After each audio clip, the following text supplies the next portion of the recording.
Deste Nimrod, vamos confundir as línguas. O Senhor Jesus Cristo, o Senhor Deus desce, ali o Trino Deus desce, confunde as línguas e ele não consegue mais emitir ordem para a construção do seu império.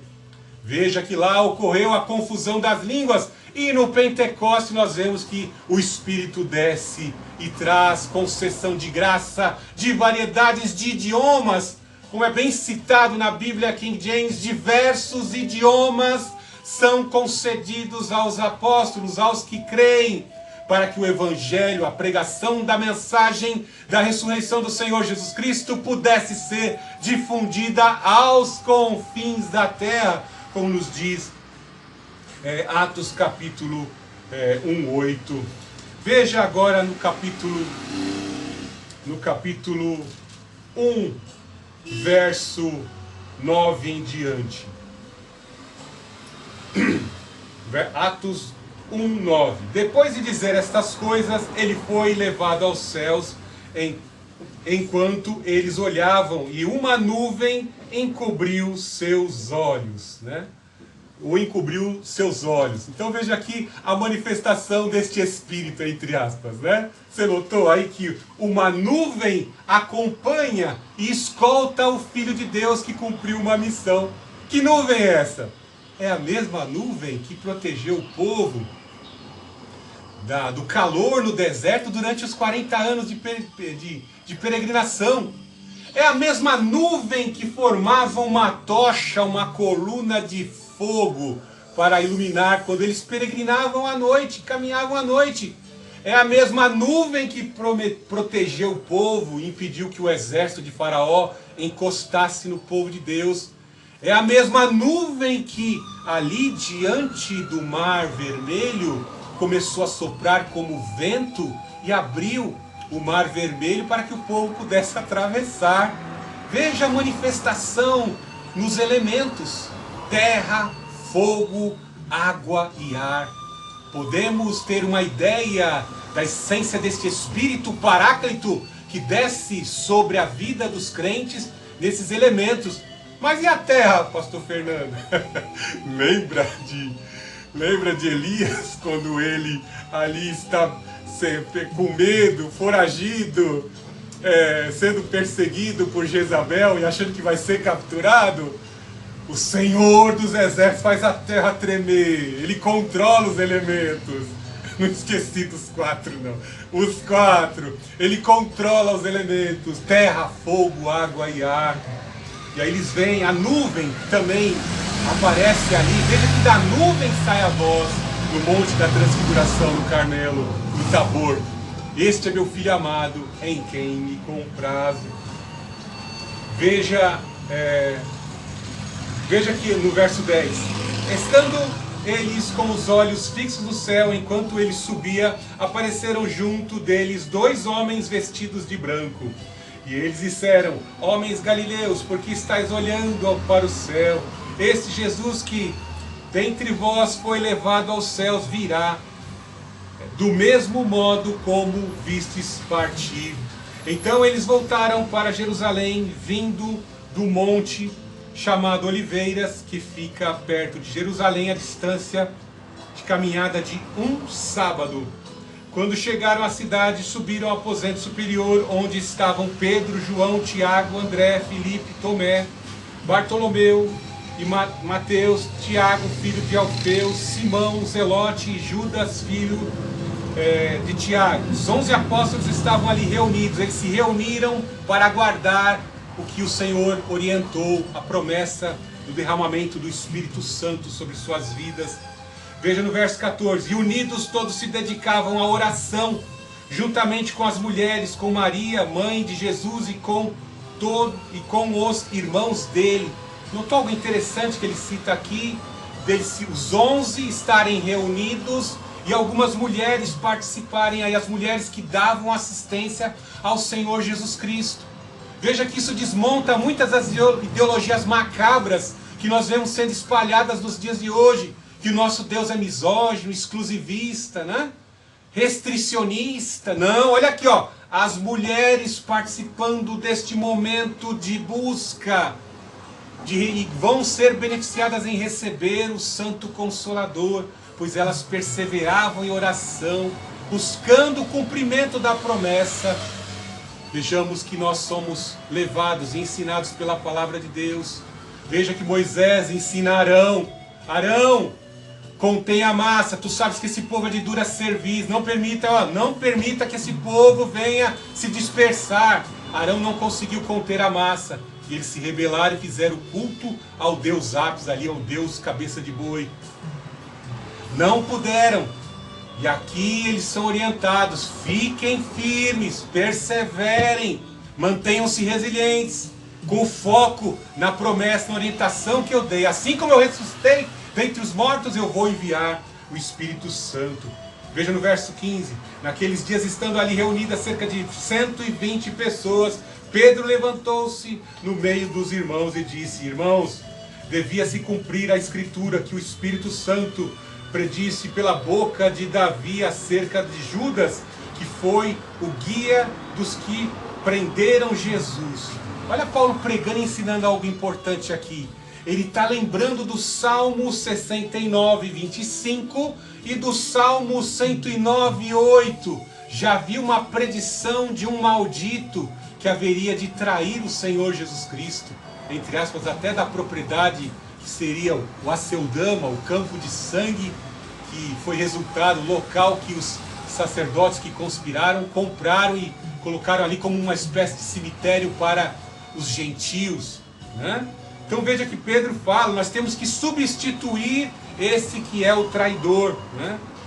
Pois ele, no verso 17, pois ele é contado como um de nós e teve parte neste ministério.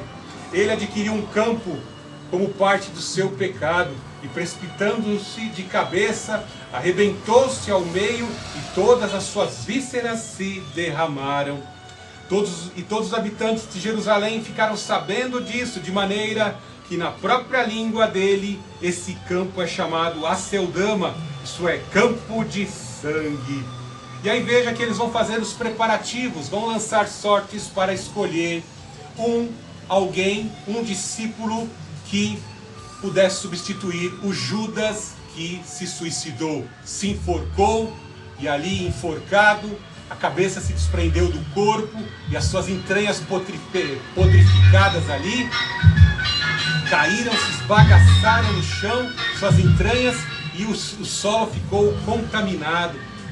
E aí, veja que eles falam no verso 21, assim é necessário que dentre os homens que conviveram conosco todo o tempo em que o Senhor Jesus Cristo andou entre nós, e começando desde o batismo de João até o dia em que dentre nós ele foi levado ao céu, um deles se torne conosco testemunha da sua ressurreição. Então eles sabiam que teriam que pregar a mensagem de que Jesus Cristo ressuscitou dentre os mortos. Iam agora escolher um novo, alguém para poder fazer parte dos discípulos. E quem seria esse discípulo? Haveriam condições necessárias para poder fazer parte deste grupo. E veja que ele fala: conviveram conosco. Para ser apóstolo, para ser testemunha apostólica, ele tinha que testificar desde o período do batismo de João até o momento da ressurreição. Ver o Senhor ressurreto dentre os mortos. Muitos discriminavam o apóstolo Paulo, dizendo: você não era um dos nossos, você era um perseguidor da igreja, né? Por isso que o Senhor Jesus Cristo, em corpo de glória, aparece para o apóstolo Paulo no caminho de Damasco, para confirmar: eu vi o Senhor Jesus Cristo ressuscitar dentre os mortos. Eu não estava lá presente desde de João Batista, ali da mensagem de arrependimento de João Batista, mas eu tive experiência e fui ensinado pessoalmente pelo Senhor Jesus no deserto da Arábia, próximo do Sinai. Como Moisés eu fui esvaziado. Então aqui eles vão lançar sortes para escolher. Com certeza, como disse o historiador Eusébio de Cesareia, dentre os 70 foram escolhidos um que substituiria o Judas que se suicidou. Veja aí que ele fala no verso 23. Então apresentaram dois, José, chamado Barsabás, e também Justo e Matias. José, Barsabás e Matias disputaram a vaga para ser um dos 12 apóstolos, a 12ª vaga, e vemos que Matias vai ganhar esta vaga. Veja no verso 24: e orando disseram: tu, Senhor, conheces o coração de todos, mostra qual destes dois tens escolhido para assumir o lugar neste ministério e apostolado, do qual Judas se desviou indo para o seu lugar. Então tiraram sortes, e a sorte recaiu em Matias sobre esse. Matias, desse modo, e se juntou aos 11 apóstolos. Então veja que eles invocaram quem? O Espírito Santo para ajudar a selecionar. Existem muitos debates acerca desta escolha, mas uma coisa é bem certa: o apóstolo Paulo poderia fazer parte dos 12, e realmente foi um dos 12, porque ele leva o evangelho aos confins da terra. Porque nós vamos ver que recentemente, bem próximo do período aí da escolha de Matias, um dos discípulos mais íntimos do Senhor Jesus Cristo vai ser morto à espada. Tiago, que participou ali da contemplação da glória de Deus no Monte Tabor, ele vai ser morto, e aí vai voltar o número de 11 novamente. E aí nós vemos que Deus vai levantar o apóstolo Paulo para ficar 12 certinho. O apóstolo Paulo é aquele que vai aos confins da terra, porque muitos desses apóstolos, tá, ficaram resistentes. Como é que a gente vai chegar em certos lugares? Tomé, não dá tempo de falar tudo, mas Tomé, ele vai se vender como escravo para levar o evangelho à região da Índia. E lá ele prega o evangelho, instala uma igreja ali, mas ele vai ser martirizado. Sua cabeça vai ser degolada por um rei pagão. Louvado seja o Senhor Jesus Cristo nessa manhã. Tantas coisas para falar, mas vamos fechar com 2:1 aqui. Capítulo 2, verso 1. Ao chegar o dia de Pentecostes, todos estavam reunidos no mesmo lugar.